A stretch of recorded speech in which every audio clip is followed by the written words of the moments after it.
Well, it is time. It really is time to talk about Gail. I don't think we need an introduction. Let's talk about Gail Chord Schuler.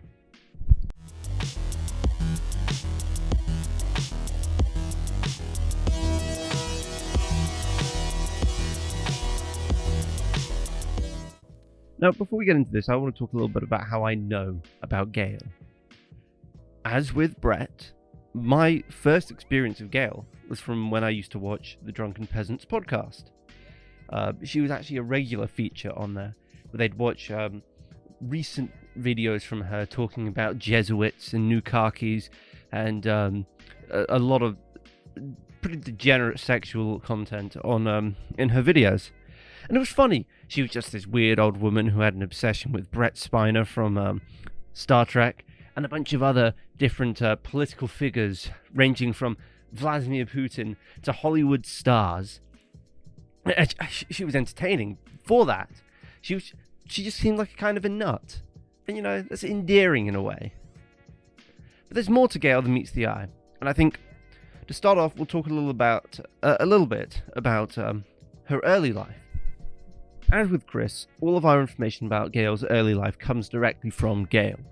So, due to her mental state, it's kind of dubious as to how much of it is totally accurate.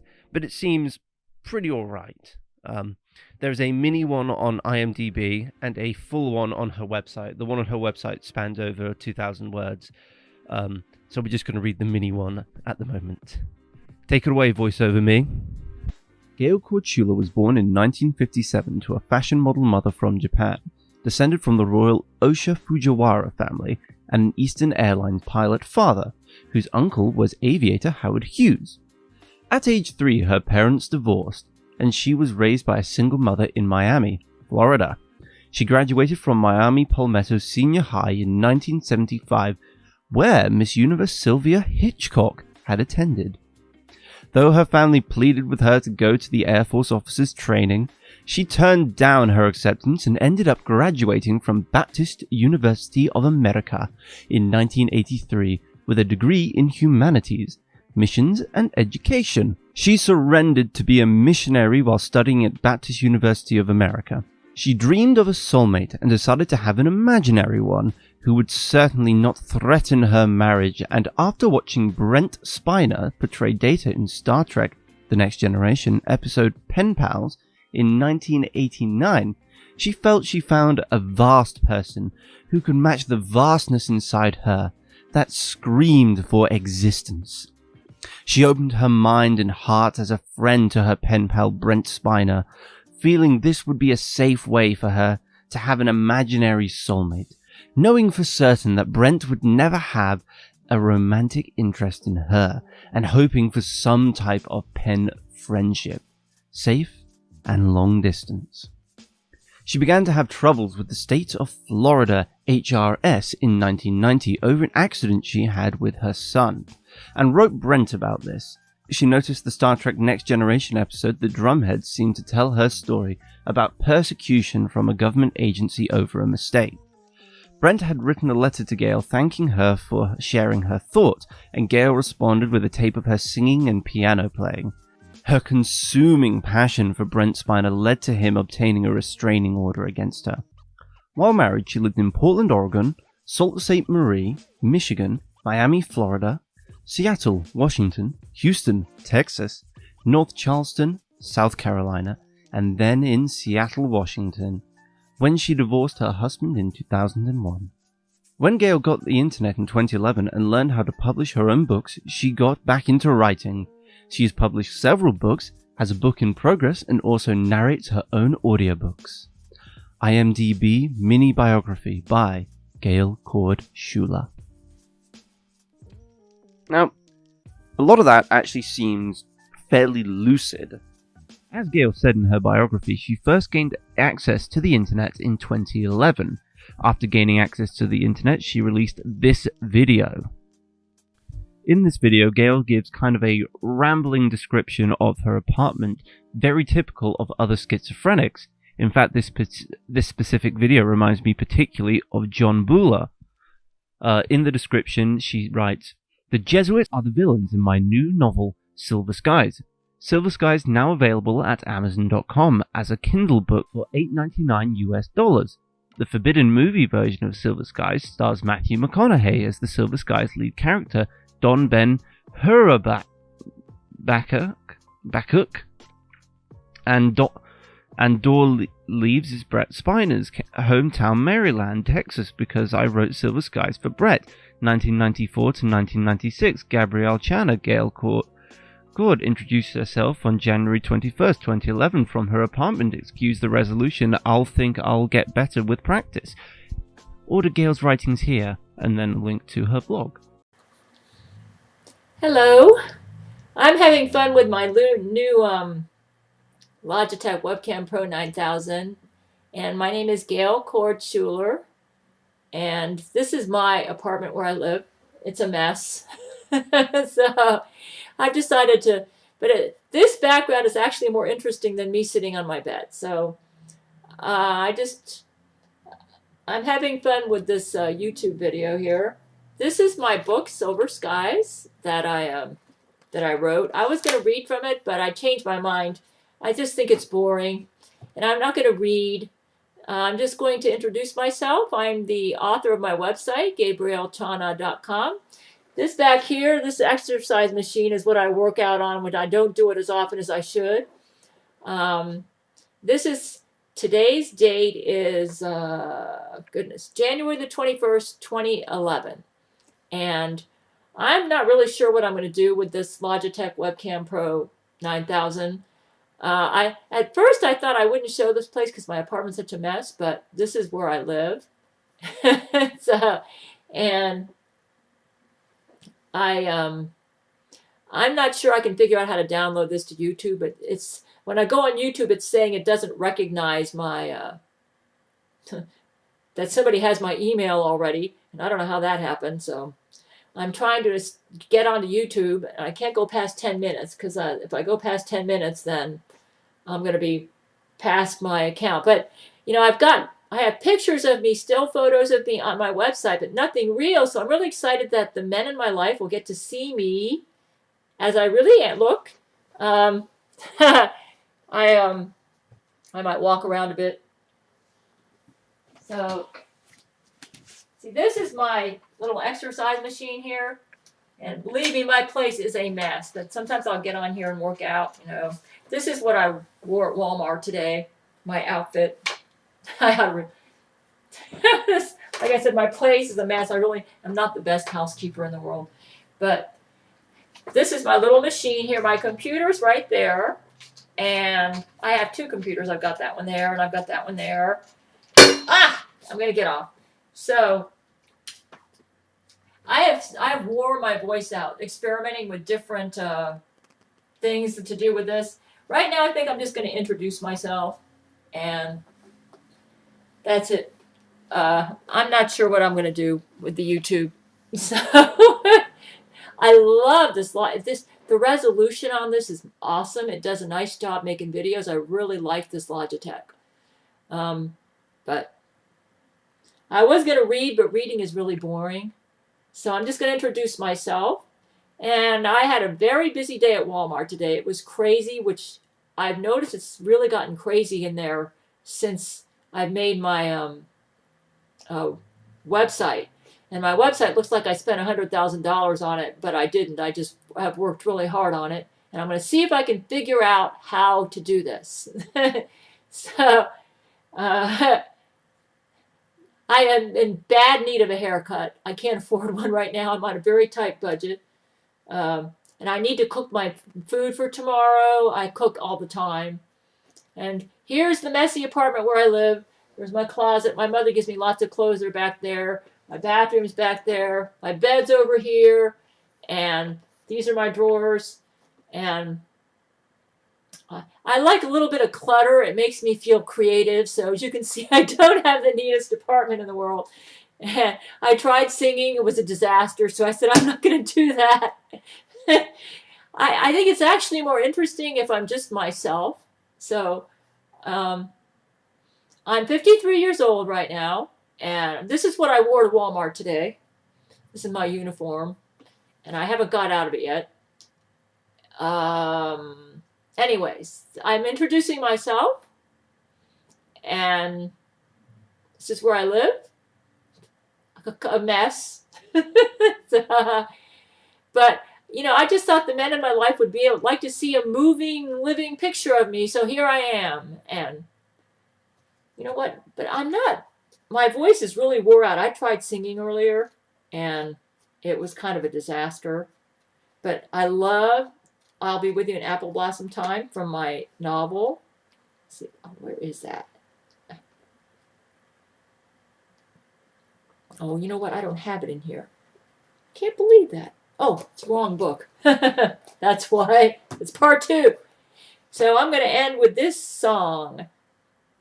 I'm writing you, dear, just to tell you in September you remember 'neath the old apple tree you whispered to me when it blossomed again you'd be mine.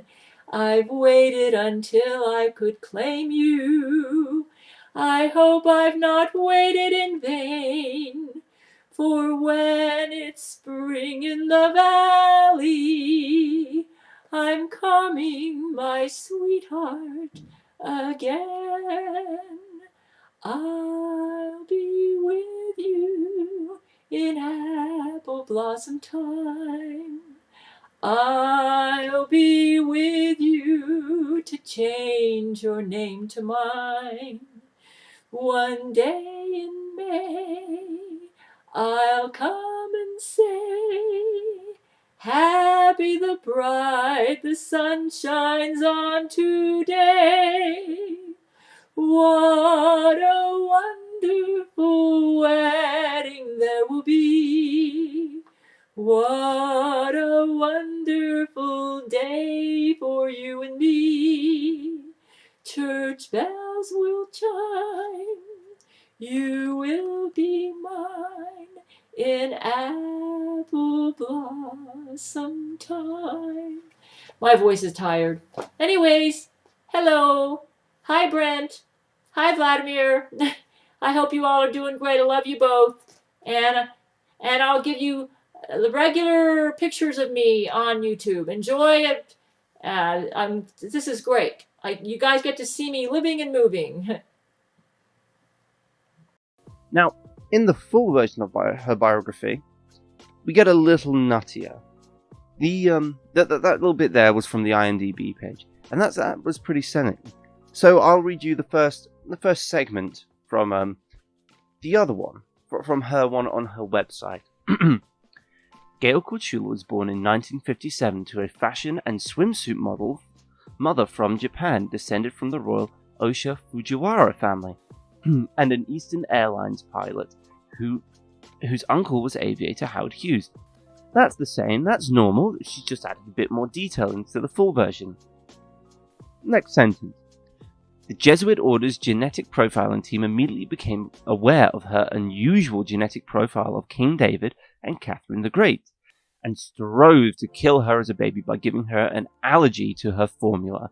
Because of this, she almost died her first month of life, but her mother switched pediatricians and saved her baby's life. She's currently a volunteer writer and the Gabrielle Channel Fox News correspondent.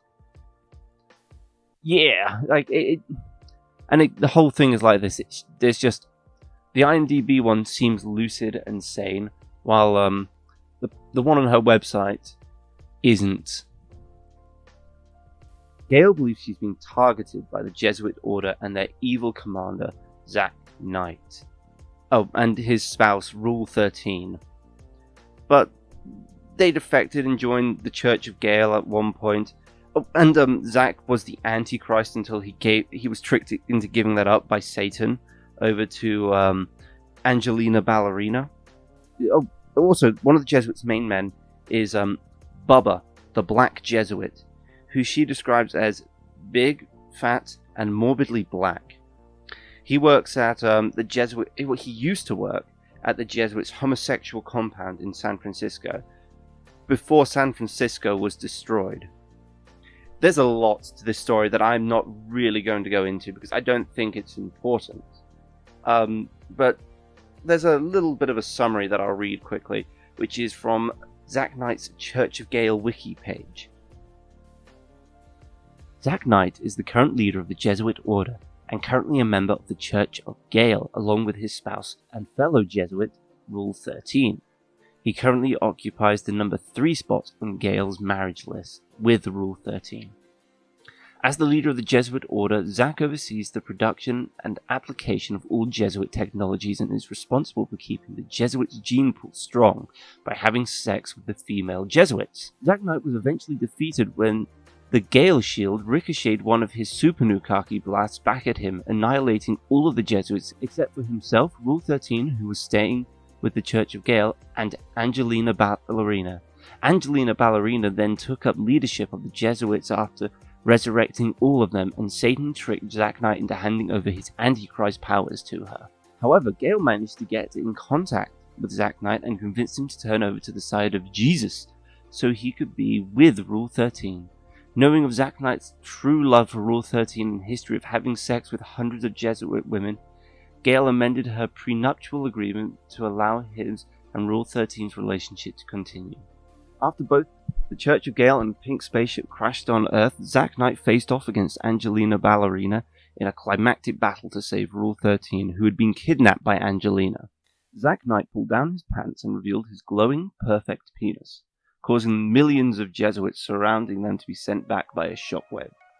Upon seeing Zach's penis, Angelina was overtaken with love that she got down on her hands and knees and crawled over to suck it. As soon as she came into contact with it, however, Zach Knight ultrasadoded her and ejaculated so hard it had destroyed her brain and blew off the back of her head. With Angelina Ballerina dead, Zach reobtained his Antichrist status and was made leader of the Reformed Jesuit order. Immediately after killing Angelina, Zach got down on his knees and proposed to Rule 13, placing a wedding ring on his penis. Rule 13 accepted and stuck Zach's penis in her mouth. As the new leader of the Jesuits, Zach was able to move all of Gail's men onto Jesuit spaceships. Well, that was interesting, wasn't it? It's very hard to get into what Gail believes without tumbling down a rabbit hole of insanity, filled with books, cum nukes, telekinetic sex, and Jesus. But I'll try. Gail leads the Church of Gael. The Church of Gael is also the name of a spaceship. That's where the members of the church, except for Gail herself, live. Gail lives in Florida, of course, and she can't join her men on the Church of Gael spaceship because of the Jesuits and their malware. Some Jesuit malware that stops her, from beaming up, getting onto the ship. So she's stuck on Earth until the Jesuits are defeated. All of her novels are based on these adventures that her men and herself have. For instance, in one story, her men's penises all get infected, so they go to China to get them fixed. But when they get to China, the Chinese steal their perfect penises. There's a lot of sex in her stories. There's a lot of deviant shit in her stories. There's a lot of characters as well, and I think I would be remiss. I would be not doing my duties if I didn't read out the list of Gail's men, and it's a fairly long list.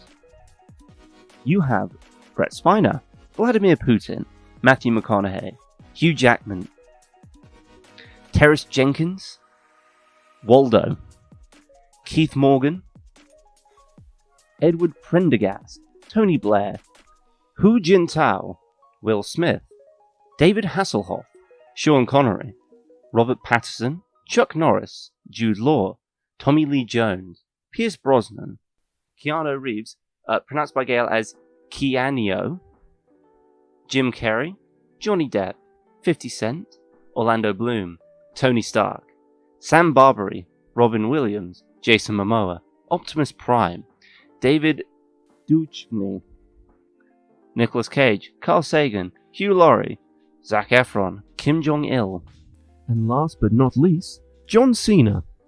That's an interesting list, isn't it? Oh, before I forget, if you want to get in contact with Gail's men as a collective, talk to them on the Church of Gail, they have an email address.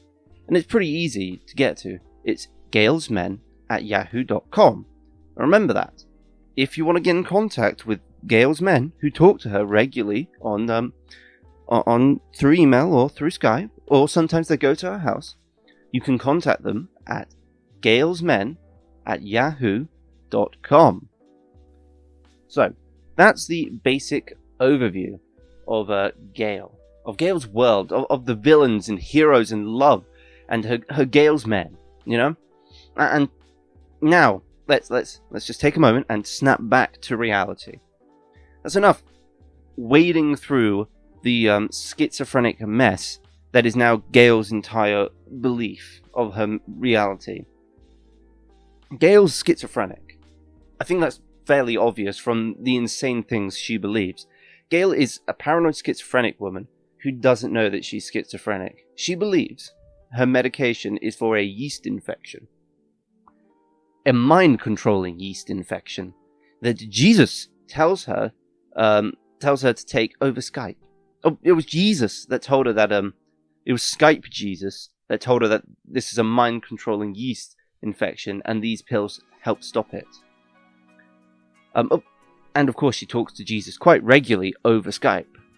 Gail has an obsession with Star Trek actor Brett Spiner. You know, Data from TNG. So she's combined bits of Star Trek with her religious time at the Baptist University, and she's balled it all together to create this delusion. You know, creating that basic layer. The magic, the Jesuits, the spaceships, all of that. Just that's the base layer. And so how do we get to the point we're at today, where Gail's cutting off her pubic hair and sending it to the White House, taking videos of her in the bath, believing that obese women produce toxic gas? You know, once any woman reaches 300 pounds, their farts become toxic. Obese men don't have the same farts as women. And allowing just random strangers into her house for Thanksgiving, while cutting out her own sister and son. How did we get to where we are today? Well, someone, or a group of someones, got in contact with Gail. And they managed to involve themselves in this delusion. They took advantage of this very vulnerable adult and drove her further down this path of insanity, adding their own little jokes and ideas in. Hence why you get stuff like Kim Jong-il, and you get Optimus Prime, and you get the old leader of communist China just get thrown into this little ball. Because, communism, funny, right? Optimus Prime. This old woman thinks she's gonna fuck Optimus Prime. Isn't that a funny joke? This is where I get annoyed. Because, you know, I like trolling. Trolling's funny. I think we all find a bit of fun and games in trolling. But there's a point where it gets taken too far. And I know I'm sure I'm being a moral fag at this point, but I think going after someone who is obviously mentally ill is going too far. Make fun of idiots. Make fun of people who like Brett, who are just legitimately bad people. But just fucking with someone who doesn't know any better seems kind of fucked. And now, this is where we get to go to my favourite place across the internet. The lovely, the friendly, the Kiwi Farms. User Dr. McCoy posted this on November the 5th, 2013. And it kind of sums up a lot of the feelings I have. It's not the full post, because I don't feel that was necessary. But it's a little taste of it. And it really does kind of sum up the way I feel about what they've done. And it gives a little bit more information. Look at the other websites set up, the Church of Gail and the Jesuit website, and tell me if I'm wrong. Reading through the Church of Gail forums is sad because it's her talking to the idiots pretending to be her men and spouting her view of her life. I don't know. It seems like some weens wanted to troll somebody and Chris was taken, so they found this woman out online and began a cut-rate version of what's happened to Chris. Chris' stuff was really funny in parts and classic in many other elements. This is just sort of, I don't know, fucked up. One small addition. Various members of her families have tried to have her committed over the years, but it never lasts. For all the people who want this to happen to Chris, pay attention. This woman is way worse off than Chris is in the mental department, and there's been virtually no attempt by the state to do anything. And hilariously enough, she's held down a steady job in this state as compared to Chris. Separate thing, I don't know who it's from, I've lost it, basically. I'm new here and I follow the Gail Chord videos. It's such a sad story. She has schizophrenia but can still function. She had it since her 20s and is now in her late 50s. Her delusions are so ingrained it's hard to believe. I'm always trying to speak respectfully to her and tell her to call her mom, any friends. Please get help. And these trolls contribute to the illness for kicks. These are probably college kids, but being this cruel to an ill old woman, it makes me sick. The sister she's threatening to kill actually has been raising her son who also has a mental illness. You cannot reason with a delusion, and now I'm the enemy, as she always says hi to Zack Knight, who is her imaginary Jesuit leader. So I am stopping commenting because she pulls me into her delusions, and that's the last thing I want. One day on Skype, Brent came up with a genius idea. Gail should pretend to send some of her pubes to the White House. So that's what Gail did. She sent an envelope with no pubes in it to the White House. Her men also told her to make the video with the fake letter where she shaves off her pubes for Melania, but this was just so Gail's men could reprogram the satellites that protect the White House.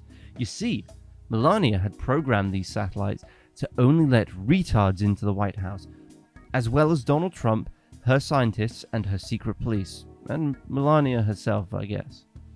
This was to stop Gail's men from entering the White House to save the Big D. All the satellites were programmed to target Gail's men's virgin butts and Gail's vagina. If one of the satellites was tampered with, they would all be set off and they would all get got. This of course included Viggo Mortensen's rebels, so we know it was very, very serious. Are you serious? So, the men came up with a daring plan to reprogram the satellites and rescue Big D Donald Trump. Gail's nanotech team managed to reverse engineer the satellite's interstellar dynamic machine learning programs, so all the men needed to do was distract Melania and her secret police so they could change the programs on the satellite. So, that's what Gail did.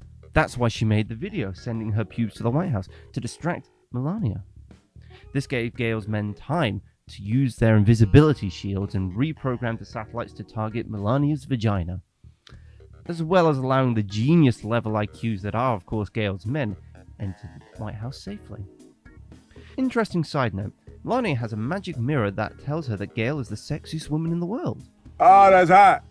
That's hot. In preparation for the pube pee that will be developed once Melania gets a hold of Gail's pubes, she went to Florida, where she shaved off all of her pubic hair and started tanning her pussy.